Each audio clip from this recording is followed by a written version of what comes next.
Should we get into some of the reads here for the week? This is one that I just found today. It says, "Hi, Bill, fuck you." So right there, I'm in. I've got something that may interest you, you ginger cunt. I'm British and a big football fan. Not soccer. Fuck you. It's called football. And that's already 2 reasons to hate me. I say I'm a big football fan. In fact, I'm also a fat fuck. That's 3 reasons. Anyway, I have an interesting baseball story that you might not know. If you do, then fuck you.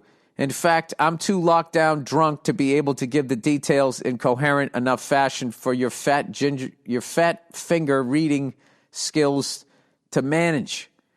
Just look up Gary Thomason, the ex-Dodger and Yankee player who went to Japan.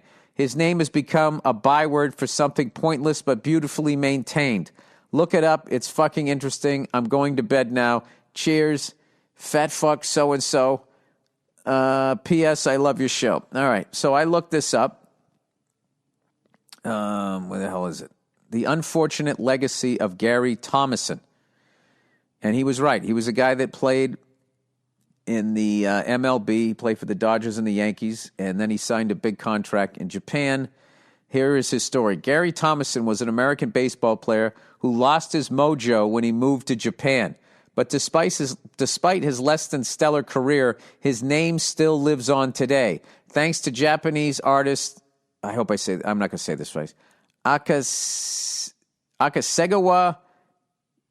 Genpai. It's a killer name, whatever it is. Akasegawa Genpai. Thomason has become an eponym. I don't know how to say that word. Oh, Jesus Christ, I need to get smarter. I'm going to be fucking talking to people. Eponym. I've spelled it wrong. Let's see, pronunciation. Fuck you with the fucking goddamn fucking Windows. Have I ever said yes to any of that? When are you going to quit? Pronunciation. How do you say it? Oh, wait, I had the sound off. All right, here we go. Let's try it again. Eponym. I never would have guessed that. All right. His name has become an eponym for a truly bizarre type of architecture. What the fuck just happened? It just scrolled without me. His name has become an eponym for a truly bizarre type of architecture. Objects that are completely useless but still carefully maintained. If you've ever lived in a major city, you've probably seen your fair share of architectural oddities. Perhaps you've spotted a handrail where there aren't any stairs or a door that opens to a brick wall. Maybe you've noticed vents with nothing to ventilate or a section of a fence you can easily walk around. Pictured above, you can see a skyway that no longer connects to anything, yet wasn't demolished, and with its connected building for some reason. Well, that's probably because they would have charged more money, I would think, to take that fucking thing down. The other building's like, we're not paying for it. And they were like, well, fuck it, then we're just going to leave it. I'm guessing. I have no idea. All right, the whole bushel here. Here we go. If you've ever lived in a major city, I read all of that. Anyway, these are some remnants of expanding cities. Why the fuck? Oh, because it keeps loading advertising. It keeps moving on me here. These are remnants of expanding cities, but what's confusing is many of these ridiculous doors and pointless pipes are still carefully maintained. While they serve no purpose, they're repainted when they grow rusty or repaired when they fall apart. They also have their own name. They're called Thomasons. So who nicknamed these silly structures and why? Well, the culprit is a Japanese artist named Akasegawa Genpai. One day in 1972, he was on his lunch break in Tokyo when something caught his eye. That's on my bucket list to go there, by the way. It was a staircase that went up and down like all staircases do, only there was no door at the top. They were stairs to nowhere, but what really amazed Akasegawa was the railing. It was obvious that at one time or another the railing had come apart, but what blew Akasegawa's mind was someone had fixed the darn thing. Now the railing was good as new, even though there was no reason why anyone would ever use those stairs. Mystified, Agasawa searched the city for more worthless wonders. Whenever he found an out-of-place pole or a gate in the middle of nowhere, he'd snap a photo.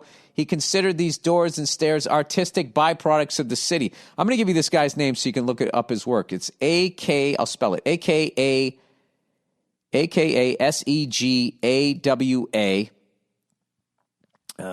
I can't imagine there's somebody else. Maybe that name is like Mike over there. So I'll give you his last fucking name here. Genpei, Genpei. If you want to look up his work as I continue to read here. One day, 1972, let's see, blah, blah, blah. It was obvious that at one time or another, I read that.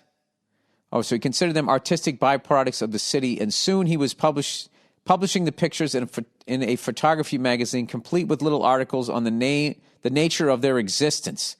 That's a great book. Coffee table book. He also created a name for these vestigial structures. I don't know how to say that word. Fuck! I'm getting killed here today. Okay, let's look this one up. Vestigial pronunciation. Here we go. Vestigial. Oh, man, you got to work that into your fucking... Well, you can't really go to a party. I already forgot how to say it. Vestigial. I like that one. I'm getting sick and tired of this vestigial shit. So in order, does that even make sense? So in order to be a Thomason, an object must be cared for even though it's completely pointless. Wait, I skipped over a bunch of shit. God damn it. He called them Thomasons after baseball player Gary Thomason, who played for teams like the Dodgers and the Yankees. While Thomason was a fine player in the States, things changed dramatically when he signed on with the Yomiuri Giants, a team based in Tokyo. Once Thomason arrived in the land of the rising sun, he couldn't hit a ball to save his life. I bet what happened was he got in his head, and then he compiled it with the fact that he was this American representing an entire country, and the pressure just got too big. Where are we here? He couldn't hit a ball to save his life. People called him the giant human fan because all he was doing with the bat was stirring up air. You see that? Baseball sports fans are sports fans around the world. After Thomason set the all-time Japanese strikeout record in 1981, the coaches benched the poor guy, and that's how Thomason served out the rest of his contract, sitting in the dugout and making money for doing nothing. According to Akasegawa, who's a huge baseball fan, Thomason had a fully formed body yet served no purpose to the world. Fuck! Oh, my God. But just like those fences and banisters he found around Tokyo, the man was still being maintained. Wow. So in order to be a Thomason, an object must be cared for even though it's completely pointless. The concept caught on, and soon people were submitting their own Thomasons to Agasegawa for approval. In 1985, the artist published his findings in a book called Hyper Art Thomason, which was translated into English in 2009. Oh, my God. This is like international Bill Buckner. The book inspired a new group of Thomason hunters, particularly in San Francisco. And Agasegawa's publishers even started a website where they could submit their artistic discoveries. Unfortunately, Gary Thomason's family isn't exactly pleased with the way the ball player is being portrayed. After all, who wants to be remembered for being useless? Of course, as a radio host, Roman Mars points out, how many other ball players from the 70s and 80s can you remember? Thanks to Agasegawa, a bunch. I can name half of the fucking Big Red Machine. I can name all the Yankees and the Red Sox. You don't believe me? Here we go. All right. Dave Concepcion, George Foster, Pete Rose, Tom Seamer, Johnny Bench, Sparky Lyle, Tony Pena. Was Cesar Geronimo on that name? What a fucking name. Was he on that team? Jose Cruz, J.R. Richards. Those are some Astros for you. The fucking Dodgers, Ron Say, Bill Russell, Davey Lopes, Steve Garvey, Steve Yeager, Dusty Baker, Tommy Lasorda. Don't fucking challenge. I can never remember if it was Greg or Craig Nettles. Bucky Dent. Chris Chambliss. Who the fuck was their second baseman? Bucky Dent was short, right? Thurman Munson, rest his soul. Reggie Jackson, Lou Piniella. Ron Guidry, Louisiana Lightning. Jim Rice, Fred Lynn, Carl Yastrzemski. What the fuck are you talking about? It's a dumb point. Thanks to Agasegawas, Gary Thompson's name will live on wherever people find doorknobs attached to brick walls or roads that lead smack dab into dead ends. Well, now I got to look that up. I'll look it up after the podcast. So there you go. Thank you. Look at that. You get a drunk fucking British guy. Guy just ate up 15 minutes of the podcast. God bless you. All right, Milwaukee.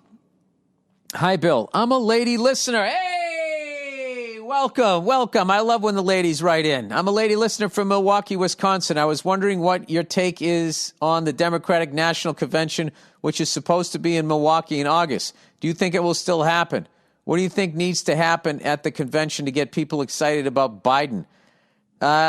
Jesus Christ. I mean, Joe Biden making you excited. It'd be like having somebody tone deaf sing a fucking song on, in the right key. It's just not going to happen. Hope you have a chance to visit in the summertime. So do I. It is beautiful here right now. I love Milwaukee. I don't know. I'm at this point. I'm rooting. Can you root for other Republicans too? Can a Republican fucking take the spot? We can just start over again? I don't know. This is just a weird-ass fucking transitional time here in politics. All right, doctors' salaries. By the way, somebody recently, I did a Reddit Ask Me Anything, and people asked me about overrated and underrated cities. And I said overrated was a lot of the major cities because a lot of it had to do because I had been to them so many times, but just the traffic, congestion, and all of that shit, how much they cost. The money you got to spend and all of that shit, no place to park. And I was naming my top 3 underrated: Milwaukee, Wisconsin, Chattanooga, Tennessee, Knoxville, also honorable mention. Big fan of Tennessee, and Tulsa, Oklahoma are some of the ones that I went to that are fucking amazing. Overrated and these are all great cities. They just, too many people move to them. Austin, Texas, too many fucking people. It's just an absolute fucking shit show. Trying to get from the airport to the airport into Austin to your hotel it's like if you've ever landed in Washington Dulles Airport and then, especially if you're coming from the West Coast, you land right at rush hour. It's like fucking 2 hours just to get to your fucking hotel. That's why I always try to fly into Reagan. Fly right in there, jump in a cab, boom, you're there. It costs more, but I don't give a fuck. I'm kind of into the same way I'm into smaller cities, I'm into smaller airports. I like doing that, and I don't give a fuck if I have to pay more money. I just like that way better than dealing with the bigger. The bigger ones I liked going to when I was a younger man, but now that I'm an older man and I don't want to fucking deal with lugging my luggage and all of that shit. And they have wheels. My luggage has wheels like everybody else, all right? And I'm still talking about lugging it. That's how fucking old I am. All right, doctor's salaries, everybody. Dear Bodacious Billington. Can I come watch it? My daughter has a virtual dance recital. Hang on a second. I'll be right back. What's up? You need to watch me. What are you going to go do? No. All right, hang on. I'm coming. All right. I'll hang on a second, guys. All right, I just crushed the parent-daughter dance. Killed it, Some moves that have never been seen before. Oh, Jesus. All right, I'm back. All right, doctor's salaries. Dear Bodacious Billing team. That intro was what Gmail suggested to me when I typed Bill. That's artificial intelligence for you. Love the podcast. Okay. Some orthopedic surgeons and plastic surgeons make over $750,000 a year, while many general medicine doctors and pediatricians make under $225,000 a year. The highest paid surgeons are clearly overpaid. What, as compared to the other ones? Dude, somebody's operating on your face. I mean, how do you put a price on that? I don't think I would want to bargain bin shopping for that. I don't know. But do you think general medicine doctors like your primary care doctor or your daughter's pediatrician and their peers are underpaid? Well, this next point is what I was going to bring up. They often leave medical school with $200,000 to $300,000 in debt. Physicians often work 60-plus hours a week, with 10 to 20 of those hours being spent doing paperwork and dealing with bullshit pharmaceutical and insurance companies. We need more doctors, and with those salaries versus debts, we won't get them. Do you think we should pay doctors, not surgeons, more, or do you think that even with that debt, they should be happy with what they have? I imagine, like with any business, the people that employ them are keeping the lion's share of the money, and they probably exploit people. Like, it's kind of... I mean, capitalism gets a bad rap. I mean, I just kind of see people getting exploited in every country that I fucking go to. So I think it's a human thing, not really a form of government thing. But, yeah, I mean, I think out of everybody out there, as far as, like, earning a living, earning the money that you're being paid, the fact that these people help you, prevent you from dying, I don't know how you put a price on that. That's really the most important thing out there, is staying alive. And as far as like orthopedic surgeons, I mean, yeah, your quality of life is so much more improved. Those are the people that give you, like, you know, hip replacements, knee replacements. You can actually walk around, right? Fuck, I got to look that up. Orthopedic. I get all of those confused, except for gynecology, just because there's been so many jokes about it. And I know podiatrist too. That's just because I'm old. Orthopedic surgeon, spelt it wrong. Orthopedic surgeon. Oh, for fuck's sakes. Now they're just giving me a bunch of fucking orthopedic surgeons' names. All right, Wikipedia is a branch of surgery concerned with involving the musculoskeletal system. By the way, let me see. Who's the first guy that comes up? Oh, it's people in your neighborhood. I was like, who's like the fucking Kevin Hart, you know, like the biggest, or Sebastian, like the biggest, the Dave Chappelle of orthopedic surgeons, that if you Google them, like their name just comes up. That's fucking interesting. We need more doctors, and they'll say, okay, yeah, I mean, I don't have a problem giving them more money. I mean, I don't pay them. I imagine there's somebody the guy who owns the hospital, the team owner. That's actually kind of fascinating. But then as far as like plastic surgeons, you know, everybody thinks it's somebody getting tits or fucking fake asses or something like that. But, you know, there's also people that, you know, get into car accidents and stuff like that. And these people, you know, get, you know, lacerations to the face. You did such a great job, buddy. Yes, I did. You did. Did you have fun in the dance class? Yeah. Did Daddy dance okay? Yes. I'm making what you do when you interview a kid, you don't ask yes or no questions. You got to ask. How did you feel about dance class? What is it that you like about dance class? I like about Mommy Go Poopy. You like it that Mommy goes poopy? She's potty trained now, so she's all about poop. But, yeah. Okay, that's your statement on dance class, is that Mommy goes poopy? Yes. Okay. Is there anything else you would like to add? Because I got to get back to the podcast. Yes. I like to play Candyland, Shoots, and Ladders. You like to play Candyland and Shoots and Ladders. What about those walkie-talkies? Yes.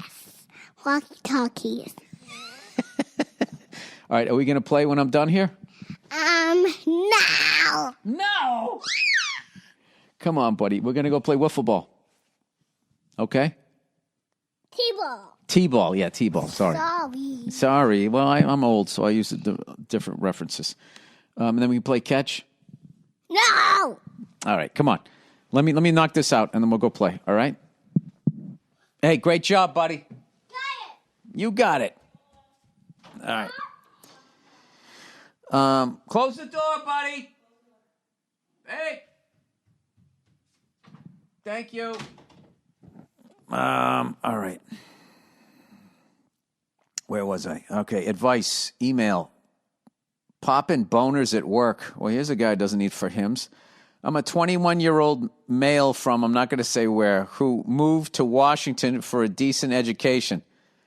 All right. The state he's from is also the last name of one of the greatest quarterbacks of all time. And that state isn't known for its education, and my family wanted me to have a chance in today's world. Anyway, I recently got a job at a grocery store so I can make some cash on the side and take advantage of an increased need of healthy people willing to work during a pandemic. Here's the problem. 99% of the women in this state dress like they just ran the Boston Marathon. They wear yoga pants that show off their hips or loose shirts that show a lot of cleavage. Maybe I'm just an ignorant male, but in the state of blah, blah, blah, most people, women included, wear pants or cargo shorts that aren't flaunting their bodies 24/7. I'm having a difficult time not having hard-ons during my shift hours. I'm not claiming to have a magnum dong, but when I look down, you can clearly see I'm aroused since I tuck my shirt in and wear a belt like a gentleman.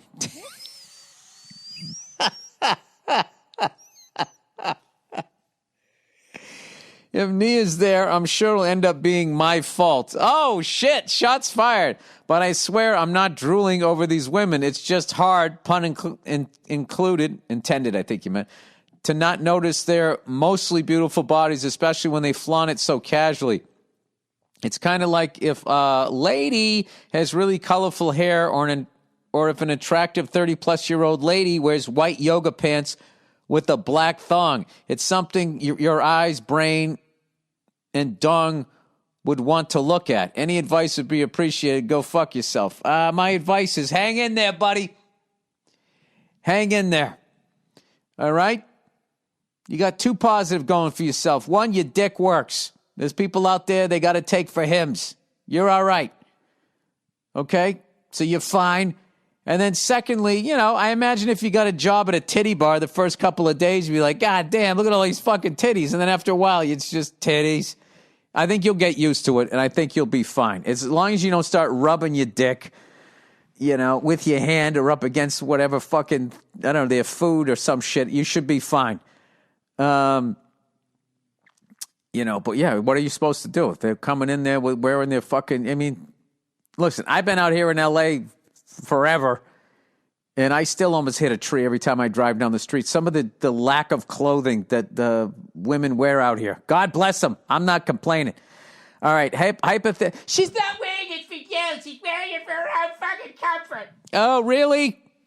Listen, I've watched enough fucking baseball to know when the catcher's framing the fucking strike zone to make a ball look like a strike. So get the fuck out of here with that bullshit. Hypothetical dilemma. Bill, I got one for you. You're you, but you're not famous for comedy. Okay, it's a dilemma. Okay, you're you, but you're not famous for comedy. You're just a hardware store employee in Boston. A member of British royalty falls in love with you. It doesn't even matter if you love her back. Maybe you do. The question is, could you keep your mouth shut and eat your cake and have it too? Oh, would I marry her? No. I couldn't do it. Could you marry into that and be responsible for acting as the palace required? No, I would feel like a fucking loser.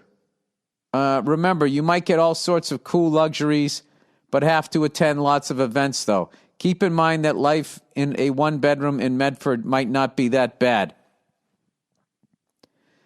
No, I couldn't do that. If I loved her, I would do it. But even then, I would be constantly saying, hey, you don't need to buy me anything. Can I at least pay for the cable in the palace? Can I do something? Can I wash the royal dishes? I have to do something to earn my keep. I'm not going to sit here because if I really honestly don't have to do anything other than go to these, I'll tell you what I would do is I would become a fucking drunk. I would become a fucking drunk. Oh, wait a minute. I just got a fucking message from my fucking agent.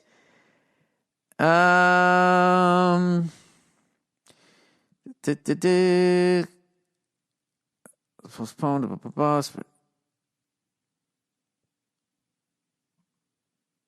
Oh, no. Oh, Jesus Christ. I was hoping that's about moving a fucking date. God damn it. You know, you start to get excited. All right, let's wrap up the podcast here. All right, great songs, not the hits. We're going deep cuts. I don't know why we haven't done this before. I love this shit. All right, this guy says, or this lady says, wait, did I answer this thing? Yeah, I couldn't do that. I would have to keep working in the fucking hardware store, but then you have a level of fame and then you have security around you. I wouldn't want to be famous for being with somebody who's famous. That's not how I'm fucking wired. And I got to tell you, from what I heard, Medford's really fucking nice now. Okay, electricity. All right. Do not do your own electrical work, you moron. Period. Okay, thanks for the tip. Here's another tip for electric outlets. Hey, Bill. This is a pretty bare bones email, so I'll just get right to the point. When you replace an outlet, you have to be careful which direction you twist the wire. The goal is to twist the wire in the direction that the screws twist when tightening. If you're looking at the back of the outlet, you want to twist the right side down and twist the right side up. That doesn't make sense. The right side down and the right side up. This way, when you start tightening the screw, the twist in the wire doesn't start coming undone. It's a small tip, but can help you out tremendously. Thanks for the MMP and congratulations on kid number 2. Thank you. I'm thankful for both of those. To be honest with you, I don't think I'm going to do the outlets only because if I were to ever cause a fire, God for fucking bid. Even if we did get out of the house from the relentless smoke detectors, it probably then wouldn't work. I'd burn down my fucking house, and they would somehow. I don't know how firemen do this. You know, they always find the cause of the fucking fire. It's like, isn't like what caused the fire on fire? Wasn't that the beginning of the fire? So it would have been on fire the most. Like, how come my bedroom doesn't exist anymore, but you can find this fucking outlet? And the fact that it wasn't wired properly. You know? They always fucking find what it is. And I get that different things burn differently, right? Like, obviously, a piece of paper is going to be totally gone. Whereas something that's metal or something like that might just be all charred up and shit like that. But, you can't start a fire with something that isn't flammable. If you just take one match and then you put it on a piece of paper and then stick it underneath some shit that's already there that's flammable, how do they know it's... And then you take the match and walk away. How do they find it? They figure it out. What are you, rooting against them, Bill? I don't know what I'm saying. All right, tip for electric outlets. I just did that. I would love to do it because I have like 5 or 6 outlets that are just, one works good and the other one doesn't, and I'm just fucking sick of it. So you know what I'm going to do? Is I'm just going to buy all the outlets, and then I'm just going to have an electrician do it, all right? So everybody can fucking relax, and then once again, I'll pay for something that I probably could have done by myself. All right, bankers. Dear Billy Banker Cunt, I'm a 21-year-old college student majoring in finance, or as you would say, future banker cunt. Yes, I don't think you're a cunt yet, but what's going to happen is you're going to get involved in that game, and you either play ball or you get whacked. When you ran about greedy bankers, who at the banks are you referring to? Tellers, security, IT, board members? And is it all banks? Are there any in particular you aren't a fan of? I think banks are great. They loan money to students for college, small businesses, and make homes and car purchases possible. Without banks, this stuff wouldn't be possible for people with pockets not as deep as yours. Money you have rightfully earned. Average American can't write a check for that stuff. I know you complain about interest rates being too high. Interest is determined on how likely the person taking the loan will be able to pay the loan back. More risk to the bank means higher interest. Just like with any investment you and I make, we want more reward for more risk we take. Doesn't this kid just sound like a college student? You're basically explaining banking to me that if it's done properly, this is how it works. At any point during this email, are you going to allude to what the fuck they did for over 40 to 50 years to gradually get themselves completely deregulated? So we had what happened in 2008 and the fucking bubble that they're now creating again with these fucking high-rise luxury apartments. That's all of our money. What about that? What about the fact that back in the day when they were regulated, I forget what it was, but if you deposited $1,000 in, they were only able to loan out like 30% on 1,000 or something like that. It was a responsible number. And then they just kept going after these politicians and paying them off. And then eventually, not only could they loan out the entire 1,000, they could loan off another $1,000 to two other people. So off your grand, they could loan out $3,000. So they basically counterfeited $2,000 that's not even there. And then you combine it with the fact that they then had these new rules that made people who weren't qualified to get homes, which then drove up the prices of the fucking houses. You had what happened in 2008. That's why I think they're cunts. And then after they fucked everybody over, and old people who thought they had their savings, the money that they earned, then had to spend the rest of their life fucking, eating dog food. And these fucking cunts at AIG then say that, hey, we're too big to fail. Bail us out. And then we had to bail them out with money that we now pay interest on. That's why they're cunts. Okay? You just sitting here explaining to me how in a perfect world, banking operates. I understand that. All right? Lastly, he says, if you keep your entire life savings in cash in a bank, you are an idiot. Up to $250,000 is federally insured per bank account.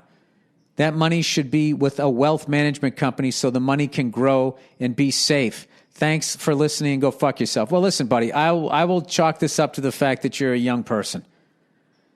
And what you'll quickly realize is that how the game works is you're going to put your money in play or they're going to take it. And then when you put it in play, you're going to be exposed. And they're going to take it that way. That's basically how it is. And you can try to be conservative if I keep my entire life savings in cash in the bank, I'm not an idiot for doing that. I'm an idiot because I believe that the banks it's actually going to be there. But $250,000, if I live my life correctly and off of interest and whatever else and whatever I was still earning, if I just live within my means, then I am not an idiot. I'm actually a responsible citizen. But this whole idea that, you can never have enough money, you have to keep putting it out there, is because our economy is a fucking Ponzi scheme. That's why. And if people start pulling out and they stop playing the fucking game, the whole thing collapses. So I would look up on that. All right? Woodrow Wilson's letter of regret, the Federal Reserve, all of that type of shit. How the Federal Reserve is actually a private bank, a private corporation. I went down that rabbit hole. I'm done with it because nobody gives a fuck in this. We're all tied into the lie. But I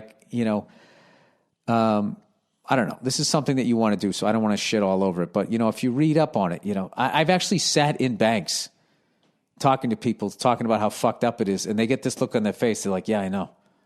And I'm like, so what are you going to do? You doing gold coins? They're like, yeah, I do a little bit of that. They're even hedging their bets. But I just look at it like, by the time this person figured out what they were getting involved in, they already had a major in that and fucking college loans, and they were already running on the wheel. But I might be wrong. I could be wrong about all this. I hope I am. I hope banks are the way that you said they are. Has not been my experience from the little that I know. My girlfriend is racist against me. Hi, Bill. I've been dating this girl for a year. She is Asian American. I am half Caucasian and half Hispanic, but I look white. She was telling me it's funny that I'm half Hispanic because her Hispanic friend objected to her dating me when I thought I was just white. Normally, I wouldn't let this bother me because part of me gets it. All people of color have experienced some sort of racism from white people. The conversation made me uncomfortable, and she must have picked up on it because she started defending her friend. All right. You said, normally I wouldn't let this bother me because I get it. All right, but it did bother you because I guess you like this girl and she's saying this shit. She began bashing white people and explaining to me that I'm one of the good ones. I come from a liberal mixed family. I said that even though I get it, I still don't think that they should assume I'm conservative racist just because I'm white. She began to lecture me about white privilege and how racism against whites isn't the same as racism against people of color, which I agree with, but does that make it okay? I will never truly understand. They're basically arguing because they're not in a position of power where their racism can affect you getting a job or not getting a job. It can't affect you if you're walking in a park at night and they decide to jump you. But other than that, white racism, as the theory goes and is presented, holds way more power because they can actually end your fucking dreams. Which I love when white people then try to explain to people who aren't white that that's not the case. Let me explain your experience. Although people who aren't white explain white people to white people, it's just what people do. Everybody knows everything, I think. Haven't you learned that in the pandemic? Somebody said it to me the other day. It was like the amount of people without medical degrees telling me how to avoid getting the coronavirus. We're all full of shit, okay? And I am too. I yelled at I called a smoke detector a cunt, people. All right. I will never truly understand their experiences. I know that, but at what point are they being hypocritical? A fair question. I understand that. I understand that. I've been in this situation. It made me think of when Dorothy lands in Oz and they want to know if she's a bad witch or a good witch. And she's like, I'm not a witch. I'm just a kid from Kansas. This isn't the first time I've had to establish that. I'm one of the good ones. I assume you and Nia have been through the same thing. Oh, we fucking argue all the time about shit like this. It's actually, it could be a show. Like we have, and then in the end, I usually end up like being able to explain myself in a way that she understands, and she's able to explain her way in a way that she understands. This is basically a deal. As long as me and my wife don't watch the news, we get along great. Do I just keep trying to prove that I'm one of the good ones? No. Do I call her out on her hypocrisy? Both. Do I let it go? I don't know anymore. Well, what I usually say when people do that, it's like, I just go, you sound like a white person. And then I also tell them when they try to hit me with that, this white people are just inherently evil. It's like, no, what you're seeing is any race of people with unchecked power. That's what happens is eventually, I don't know what it is. It is a fascinating thing where I feel like people that crave power and then their psychological makeup is an interesting thing because, I don't know. Most people I know that are cool are not into wanting to control shit. And people who aren't controlling people are not cool to be around. But then having said that, somebody has to lead the herd. So I don't know. I don't know. I get this weird point in my life where I just really, I don't fucking know anything anymore. He says, I don't know anymore. I don't want to be one of those white people trying to act like they're equally victimized. No, you never want to do that. That's a bad look because of their skin color. Like, yeah, it's a double standard. Yeah, mine is getting choked to death by a cop. Other than that, yeah, exactly. Minus the slavery and all of that bullshit and all the fucking shit that's actually in your head that you don't even fucking address to other people. Other than that, yeah, it's the exact same fucking experience. Yeah, but having said that, there's only so much of that horse shit that you can fucking listen to. You know what I mean? That's like when I listen, like when white female comics start fucking complaining, about how different. You can listen to it. You're like, okay, I get it, to a fucking point. And then it just gets to the point of being like, not for nothing, you're kind of further in your career than I was when I was at your, when I was doing it for 5 years. So, I mean, I think the fact that you are a woman makes you stand out. It's actually kind of helping you more than it's hurting you. Am I crazy here? But I know that that's not how it works with white women. White women are the victim's victim. Don't get me fucking started with that shit. I had a great bit back in the day when I did stand up about how white women, how they fucking, just incredibly, how they sidestepped their own white privilege and just dumped it all on white guys. Fucking unbelievable. Stroke of genius. And then stuck themselves at the front of the line as far as, you know, people speaking out about being oppressed. It was amazing. All right. And with that, I'll stop doing parts of my act that I can't even remember anymore. All right. Here we go. Hey, Bill. Okay. Celebrity message video. Hey, Billywood. You're a smart guy. Oh, gee. Here comes the insult. Hey, Bill. He already has his arm around me. Hey, Mikey. What'd you get lost? Hey, Billywood, you're a smart guy. No, I'm not. And you've come up with a lot of cool ideas. If you were to produce a celebrity video where they talk or sing to the camera, what would you... I cannot believe the amount of celebrities that still do those videos. No matter what the fucking message is, you're going to get shit all over. You know? And sometimes fans are right, and other times they just hate you because they see how big your kitchen is. You can't win. Oh, regular people really fucking annoy me with their hypocrisy when they make fun of fucking celebrities. And rather than seeing themselves, you know, and all the fucking bullshit in their life, they think that their lives aren't as bad as celebrities' lives because they have a humble-sized kitchen. You're all the same fucking people. You just don't know how to act. You know, maybe if you regular people learned how to pretend a little better, you could get a bigger kitchen. I mean, how great is this fucking country? If you can pretend to be somebody you're not, you can get a giant kitchen. If you were to produce a celebrity video where they talk or sing to the camera, what would you do? I wouldn't do it because I know they would all be yelling at me, telling me that I fucked them over because you guys would all trash them. What song would you all sing? This is such a funny question. Any celebrities of note that you would have, assuming you could have anyone? And Bill, most importantly, what's the message you want to get out there? Hugs and kisses. I would do a parody of it because I lack the talent to execute it, you know, to actually do a good one. So I would do a parody of it, and I would do it about gold digging whores, or I would do it about white women never feeling that they were wrong, or I would do it about all the white women talking about white women that they know who are actually named Karen, who are actually good people.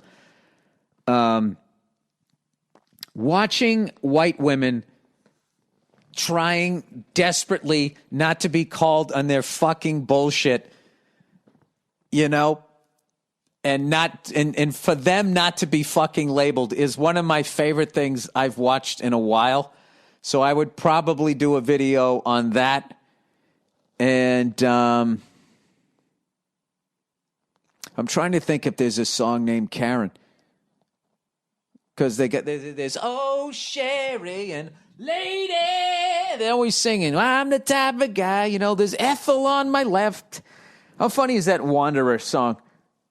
There's Gladys on me and there's Flo on me. It's all old lady names now, but back then it's just like Flo was fucking young and hot. Oh, God, I'd love to get in her giant underpants with all the fucking frills on the back. He's a boogie boy of hairy bushes. Let me see. Is there a song named Karen? Karen lyrics. Karen, I'm not talking. Let's see videos. I would use this. The first song I find. Karen song. The Karen new generation. No, I don't want it to be Karen hip hop. Let me just write Karen love song so I get an old school one. Love song. All right.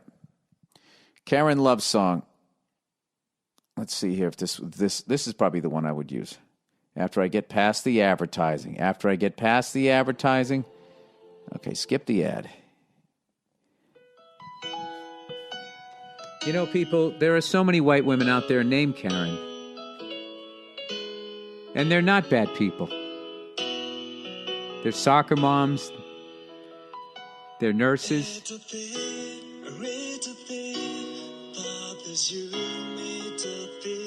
I don't think this is English. They're white women, just like you and me. Dealing with the toxic white males in their lives. Then I cut to a white woman named Karen, and she'd already be crying. I mean, I know that black people, African Americans have it really difficult in this country. And I know that white police officers have taken a lot of liberties, but just imagine what it's like to be actually living with that white police officer. Something like that. I think that's how it would go. I don't know what the fuck that song was. I wonder if when they go into a fucking, like if I was a record producer and they when I was producing a song that fucking cheesy about some chick named Karen, right? Or a fucking lady or whatever. I would try to talk to the other bandmates and be like, hey guys, is this like a real chick? Does he really feel this stuff? Or can we kind of fucking break balls as we record this, knowing that we're all just trying to make a pile of cash and act like we're sensitive people rather than we fuck everything that moves and do a mountain of cocaine during the recording and touring of this album? Is this an actual Karen? And then the people in the band be like, we don't know, man. He hasn't talked to us in a while. He's on a separate tour bus. Or they fucking hate the lead singer so much that they say, no, it isn't a real woman. And then I would say something stupid about her. And then that'd be this big fucking thing. And then I would get replaced. And in would walk Ted Templeman. All right. New father, bad relationship. Dear Bill, what the fuck do I do? Oh, wait. Are you asking me advice? Oh, shit. It's time for me to play my jingle. Where is it? One of these days I'm going to get organized. Come on. It's time for advice. Hey! Your host, Billy Burr. That's me. And I'm ripping off this melody from somebody else. There you go. All right. You have a question? If you have a question, people, I will give you an answer. Okay? I will give you. I don't have the answer, but I'll give you one. If you want advice, I'll say something. I will move my jaw and make sounds in your directions. All right? Direction. All right. What the fuck do I do, man? He's like that dude in Platoon. I got a bad feeling. My girlfriend keeps pressuring me into marrying her. We have a 7-month-old babe. Jesus fucking Christ. Dude, you are married for the next 20 fucking years. We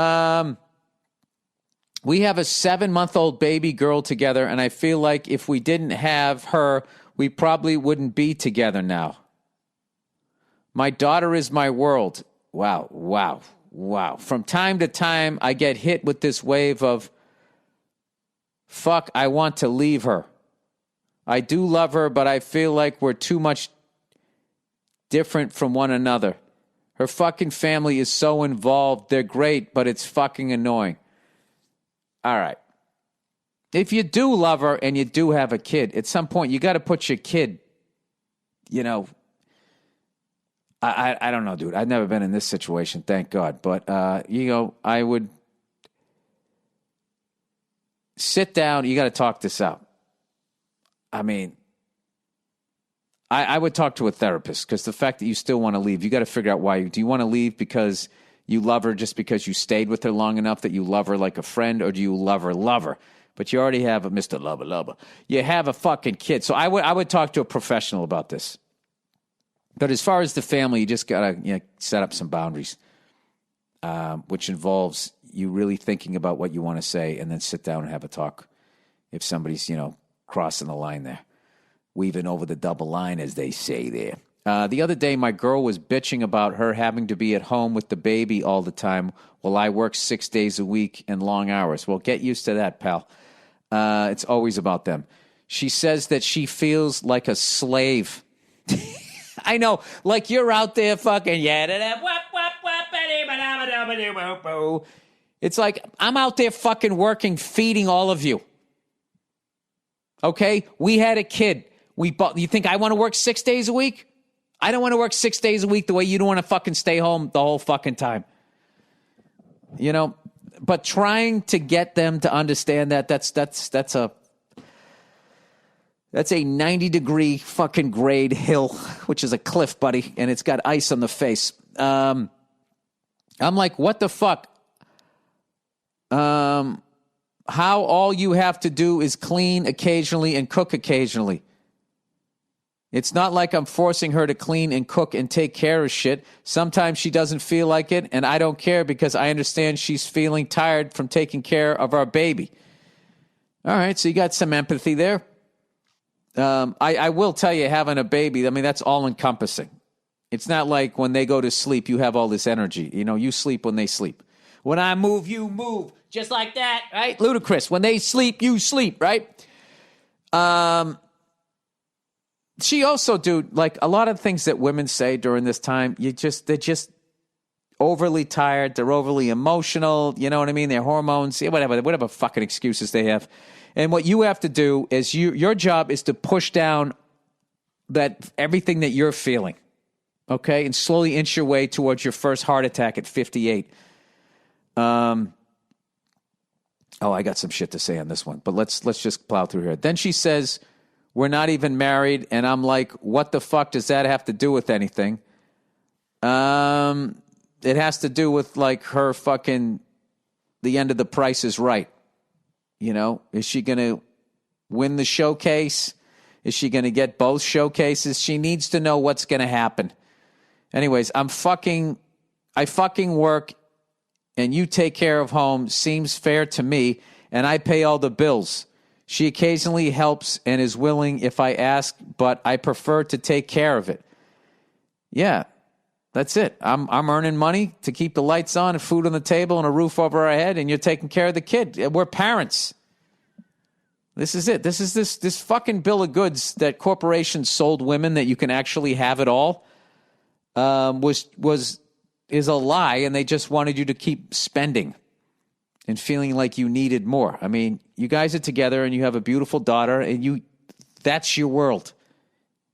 You don't need anything else. But what about that Cuisinart? Like she gets to have fun.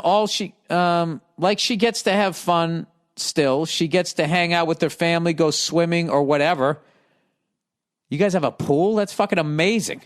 I can never do shit because I have only one day off, and on my off day, I fucking run errands. Oh, Jesus, dude. I know, and nobody cares. And do whatever dumb shit she wants to do. This is it, dude. This is welcome. This is being a dad. This kind of bitching occurs time to time, and I'm tired of it. She's always bitching, saying I don't share emotion or spend time with her. Well, you're going to have to work on that. There's ways of just acting like you're doing it, and they'll believe it. Just make an effort. I'm the worst, dude. Don't listen to me. If I'm not at work, I'm with her. I even do the laundry alone at the laundromat. I wash, dry, and fold while she stays home on my day off. Okay, but you have a pool, but you don't have a laundry. So I think you have a pool at your apartment, or there's a town pool she goes to. But still, a pool is the shit. I wash, dry, and if it's not yours, you don't have to take care of it, that's even better. I wash, dry, and fold while she stays home on my day off. She just wants to bitch. She keeps pressuring me to marry her, and it makes me just want to run. But now that we have a baby, I'm scared that if we don't last, how it'll affect our daughter. Yeah, you should be thinking of your daughter first. I'm not even attracted to her the way I used to be. I don't know what to do. Well, yeah, I mean, if somebody's bitching at you all the time and you're that fucking tired, you just, you fail to see who they were. This is something that could help you guys. If there's someone in a really involved family could watch the baby for a day or two, you take a day off from work and you guys just get away and maybe, remember again why you guys liked each other in the first place, because that's been great for me in my wife. But I will tell you this. This is something that as a man, you have to just suck up and understand is that the male-female relationship is all about the woman. All right? That's what it is. And as much as they say they want to hear from you and they want to know what you're thinking, it's about them. Always. Them and their emotions comes first. It comes before the kids. You know, that's if they're not happy, no one gets to be happy. There's no, hey, the kids are here. It's just how it's how they're wired. All right? They can also make a baby. So there's that. So you got to focus on the positive. But and here's the thing. As the guy, you're going to be doing all of this shit. Working your ass off. You're going to die before she does. And none of it is going to be acknowledged. Okay? And if you want a little credit, you're being fucking selfish. Okay? And that's basic. I'm speaking in generalities, but that is essentially what goes on there. All right? So you're just going to have to suck it up and occasionally go out and get some beers with other guys that you know who are dads who are in the same situations. And you'll exchange stories. And at first, you're going to be a little pissed. And then you're just going to start laughing. It's why guys are so funny. It's because of the situations that we end up in. And like having a kid is really difficult. And, you know, both people's lives have to adjust because you have the kid. But one person, it is acknowledged. You know, it's constantly acknowledged what a woman goes through during pregnancy, the importance of the role of a mother, and blah, blah, blah, and all that stuff. And for guys, it's basically like, hey, fucking stick around. They need you. All right? Don't be afraid to do the laundry and cook and clean and fucking all of this other shit. So, I don't know. I don't know what to tell you, buddy. I would do what you need. I think you need to work on your relationship, and I'm not putting this on you, but I think you need to try to communicate to her how you're feeling. And this is a very tricky thing because you could marry her and she could become even more of a fucking nightmare. Or you could marry her and that could have been the issue, and then she can fucking settle down. Because maybe she's getting pressure from her family that, you know, that they had, a kid. She had a kid out of wedlock. I don't know how religious her. It might be that, you know. But I can tell you this: trying to make somebody else happy is not something that you can do. It's impossible. So what you have to do is, you know, look out for yourself. So I would talk to a therapist about what the fuck is going on, and I would not marry her until you feel like that's what you want to do. Okay? And, you know, when you sit down with her, you can tell her about the pressure that you're underneath. And I would stop short of saying, you know, you bitching at me all the fucking time. Why the hell would I marry you? That's what you say to your guy friend at the bar. But as someone who was fucking had to be dragged kicking and screaming, I got married so late in life. I wish I did it a lot younger. And I love being married, despite all this shit that I'm saying. There are certain things like there's, you know, my wife would come on here and do fucking 9 hours with no guest about what a fucking asshole I am to live with. So I'm not trying to make my wife out to be a bad guy. I will just say that in general, nobody gives a shit about the guy in the relationship. It's just what it is. It's just how it is. It's just how it is. Okay? And you got to accept that for your daughter. Okay? And the fact that you have to man up. You did have a kid with this person, and you need to do everything that you can do, you know, to make sure that kid has the best childhood. So I would try the best you possibly can to make this thing work, which means you have to try and communicate with, you know, this woman about how you're feeling. And hopefully she's a cool chick and will actually listen. All right? Rather than making everything about herself and start fucking crying, and then you're consoling her because she's been a douche to you. Oh boy. All right, let's get off this subject. All right. But I have tremendous amount of issues with women. So, take it all with a grain of salt. But I would talk to a professional rather than some fucking idiot. All right. Wild animal ride. Dear Billy Bisonbelt. Loved you in The King of Staten Island. Thank you. Thank you so much. And thank you so much for streaming the movie. If you could ride one wild animal, which would it be? If I could ride one? People have rode ostriches. Fuck that. Before. See Swiss Family Robinson movie from the 1960s. For me, I'd love to ride a kangaroo or a panther. I would not want to ride a wild animal. I would want to ride a domesticated, broken animal like a pony or a horse that is sad and has accepted the fact that a human being is going to get on its back, just out of my own personal safety, so it won't fucking throw me head over heels and then turn around and fucking maul me. You want to ride a panther? I guess you wouldn't get hurt in this scenario. You know what I'd like to do if it wouldn't kill me? I'd like to watch a ball game with a bear and have it sitting there like a raccoon does when it's eating Doritos on the couch. Some of those videos you've seen. Just sit there with the fucking bear. When there's a bullshit call, just fucking both look at each other. And we both shake our heads and we go back. He's got a big fucking salmon he's eating. I'd be smoking a stick.